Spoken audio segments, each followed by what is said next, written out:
Sharon case പ്രതി ഗ്രീഷ്മ ഇന്നാണ് വിധി കോടതി നിശ്ചയിക്കുന്നത്. അവർക്ക് ശിക്ഷാവിധി എന്താണെന്ന് ഇന്ന് അറിയാം, തിങ്കളാഴ്ച. ഞാൻ ചോദിക്കുന്നത് ഒറ്റ കാര്യമുള്ളൂ, എനിക്കൊരു സംശയം കൊണ്ട് ചോദിക്കുകയാണ്. ഇത് സംശയം ആണല്ലോ, അല്ലെങ്കിൽ ഈ ഒരു കൊലപാതകം നടന്ന ഒരു ആണാണ് മരിച്ചത്. ഇതൊരു പെണ്ണാണെങ്കിൽ, നേരെ തിരിച്ചാണ് സംഭവിച്ചിട്ടുണ്ടെങ്കിൽ, മീൻസ് ഷാരോൺ ഗ്രീഷ്മിനെയാണ് വിഷം കലത്തി കൊന്നിട്ടുണ്ടെങ്കിൽ ഗ്രീഷ്മ മരിച്ചുപോയി. ഈ ഷാരോൺ ഇപ്പോൾ എവിടെയായിരിക്കും? 100% ഷാരോൺ ജയിലിലായിരിക്കും അല്ലേ? അതാണ് ആണും പെണ്ണും തമ്മിലുള്ള വ്യത്യാസം ഈ കേരളത്തിൽ. മനസ്സിലായില്ലേ? അപ്പോൾ ഇവിടെ സംഭവിച്ചെന്താ? പെണ്ണ് ആണ് പ്രതി.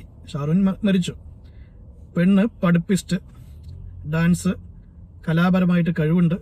അപ്പോൾ ഞാൻ ചോദിക്കട്ടെ, ഈ പഠിപ്പുള്ള എല്ലാവരും എന്തെങ്കിലും ഒരു തെറ്റ് അല്ലെങ്കിൽ കൊല ചെയ്ത് കഴിഞ്ഞാൽ അവർക്ക് ഇളവുണ്ടോ? അങ്ങനെയാണെങ്കിൽ എല്ലാം നന്നായിട്ട് പഠിച്ചോ കേട്ടോ. നിങ്ങൾ എന്ത് തെറ്റ് ചെയ്ത് കഴിഞ്ഞാലും ഇളവുണ്ട്. അപ്പോൾ നന്നായി പഠിക്കണം. ഗുണമുണ്ട്, പഠിത്തത്തിൽ ഗുണമുണ്ട് കേട്ടോ. ഇങ്ങനെയുള്ള കാര്യങ്ങളൊക്കെ നമുക്ക് നേടാനുള്ള ഇത് കിട്ടും. അപ്പോൾ പഠിച്ചു കഴിഞ്ഞാൽ എന്ത് കൊല ചെയ്ത് കഴിഞ്ഞാലും ആരെ കൊന്നു കഴിഞ്ഞാലും വലിയ കേസൊന്നും വരില്ല എന്നാണ് പറയുന്നത്. അപ്പോൾ പഠിപ്പുള്ള ആർക്കും എന്തും ചെയ്യാം.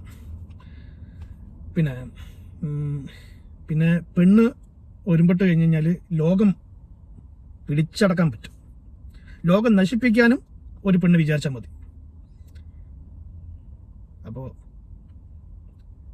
എനിക്ക് പറയാനുള്ളത് നിയമത്തിനോടും കോടതിയോടും ഒക്കെ, പോലീസിനോടും നമ്മുടെ നിയമത്തിനോടും എനിക്ക് പറയാനുള്ളത്, നിയമം അതാണായാലും പെണ്ണായാലും അത് ആരായാലും ഒരുപോലെ ആയിരിക്കണം, ഒരേ നിയമമായിരിക്കണം ആണിനും പെണ്ണിനും. അത് ആണിനൊരു നിയമം പെണ്ണിനൊരു നിയമമാണ് ഇപ്പോൾ കാണുന്നത്. എൻ്റെ സംശയമാണിത്. സംശയം വരുത്താൻ കാരണം ഇങ്ങനെയുള്ള കാര്യങ്ങളെ കാണുന്നതാണ്.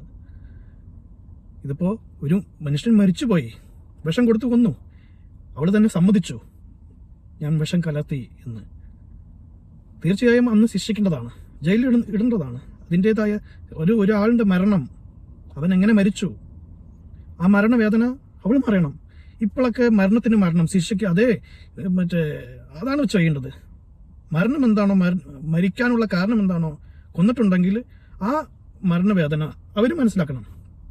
ശിക്ഷ ഇപ്പോൾ ദൈവം കഴിഞ്ഞ് കഴിഞ്ഞാൽ അടുത്തത് നമ്മുടെ കോടതിയാണ്. അടുത്ത ദൈവം. കോടതി എന്താണോ പറയുന്നത് അത് നടക്കട്ടെ. സത്യമേവ ജയതേ. സത്യം ജയിക്കട്ടെ.